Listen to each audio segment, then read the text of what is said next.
All right, let me quickly go to His Excellency, Governor of Nasarawa State, Abdullahi Sule. Let's quickly come to you. In what ways now do you think the former president's leadership style now perhaps influenced your governance approach in Nasarawa, and how it shaped your approach in handling the matters of the state?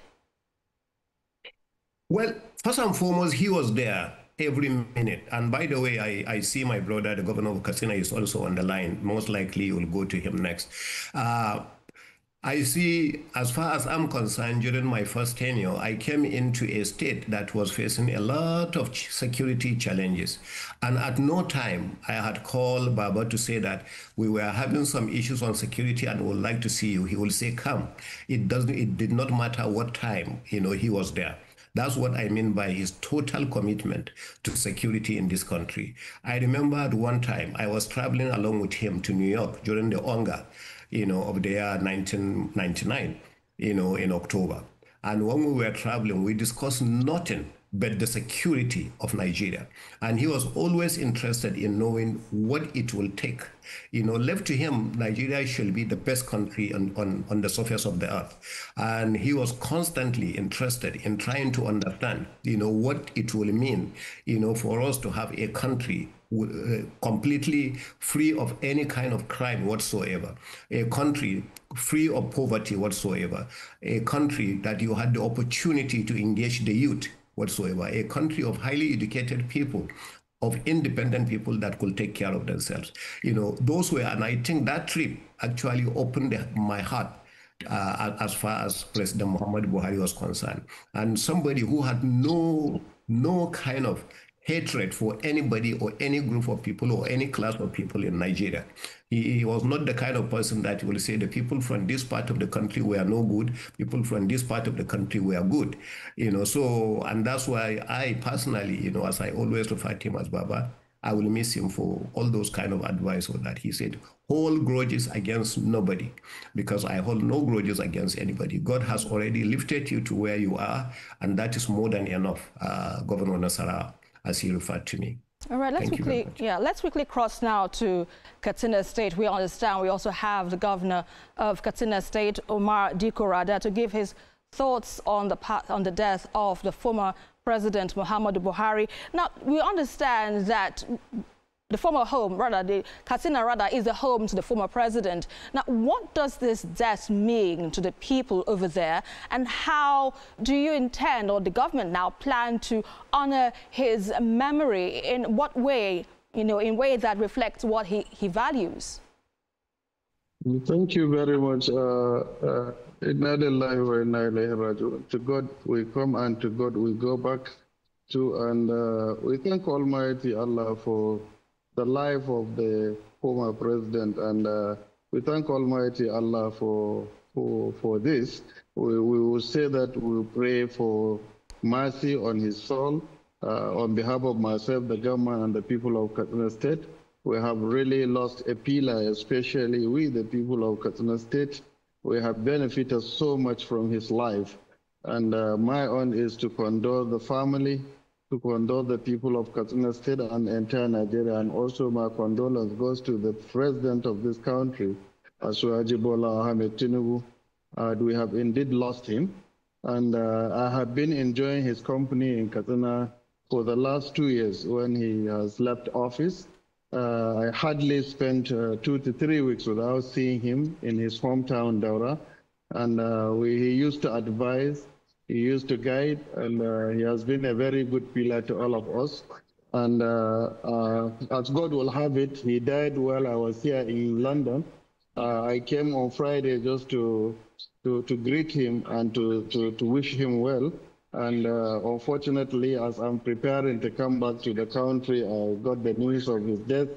And I went to the hospital, I greeted the family, and we arranged that I should come back to Nigeria. As I speak to you now, I boarded BA back to Nigeria so that we can come and make all the necessary arrangements for his burial. And we thank Mr. President for also trying to, for allowing the Vice President to fly to London to carry the remains of the former president back to his hometown in Daura. and we'll be there tomorrow, inshallah, if things were completed, to receive the corpse at Katsina Airport and then move to Daura, and likely the burial may take place either tomorrow or next tomorrow, depending on the time they arrive the country. So we are condoling everybody, and we wish everyone. This is a great loss to our nation, and we also thank all the people of this country and the people from outside the country who have been sending their condolences to the people of Katsina State and indeed the family of the late President Muhammadu Buhari. May Almighty Allah bless his gentle soul with Al-Jannah Firdausi, and may Almighty Allah receive him with mercy. Now, as someone now, we understand you also help to shape the APC and also work closely within Katsina's political structure. How would you personally describe the legacy of the former president?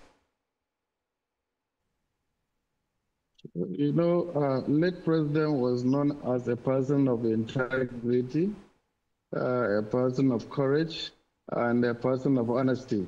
He has believed so much in following the rules of law. He has believed in the establishment, and if you work closely with him, he was such a very somebody, a very jovial person, that whenever you sit with him, he will speak one or two things that will make you to laugh, and he always guide, and he always have the country at heart. And anytime I go, he advised me to be patient, because this country is a difficult country to rule, and our people are difficult people to govern. You should exercise the patience that it requires for a leader to listen and also do the best you could for the people of this country. So it's a person that has left a legacy, and is one politician that has that has nobody that can match his followership in the whole of Africa, in the history of this politics, because he contested election 4 times, and he has consistently moved on year after election year with his 12 million votes. So he's a kind of politician that has gotten followership much more than any other politician the country has ever produced.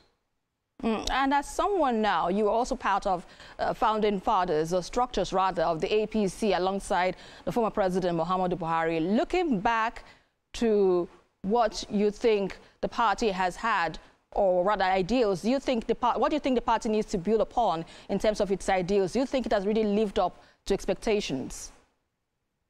Yes, I think, you know, former President Muhammadu Buhari, may Almighty Allah bless his soul, is a man, he is a very loyal partyman.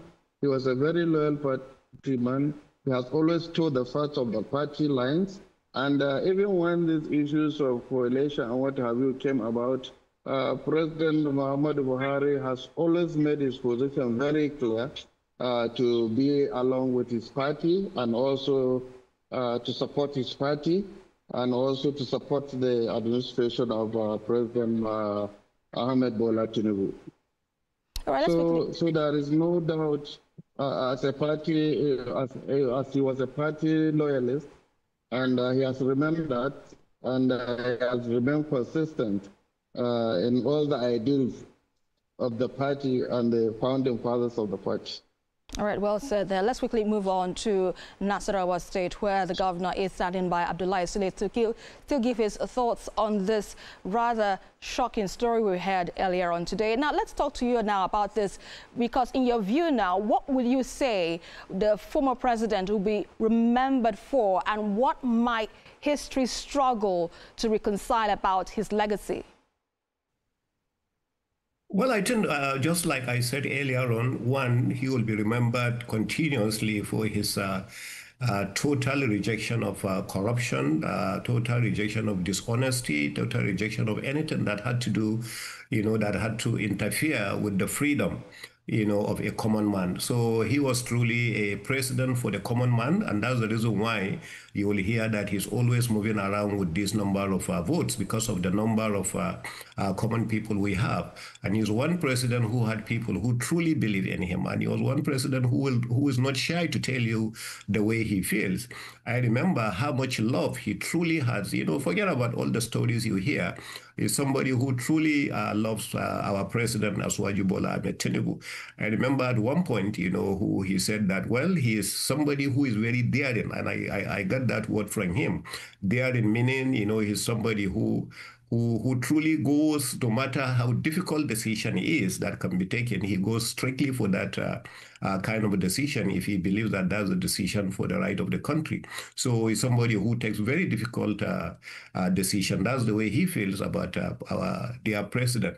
And I respect him for that. And I think also I will go in the same line with the governor of Katsina, who he said we have to commend and thank Mr. President for not only releasing the vice president to go to London and make sure he comes back with the body, but the respect that he can continue to have for him, even while he was on sick bed, you know, to send the vice president to go and see him and to make sure he's okay.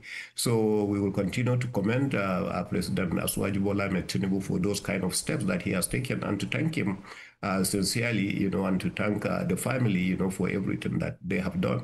So he will be remembered continuously, you know, for his total fight against indiscipline, total fight against corruption, total fight against fraudulent activities, and his total commitment in the unity of Nigeria. You say he fought for Nigeria's unity, and so he will not be among those that will be fighting, you know, to break Nigeria. So those were some of his words that I can remember. So for some of us, that's what we'll remember him for. All right, let's quickly go on a break now. I still have my guests to discuss more on the death on the former President Muhammadu Buhari. We still have more discussions after this, but we'll sign up the news now on our entertainment channel. But the news continues on our various platforms. Do stay with us.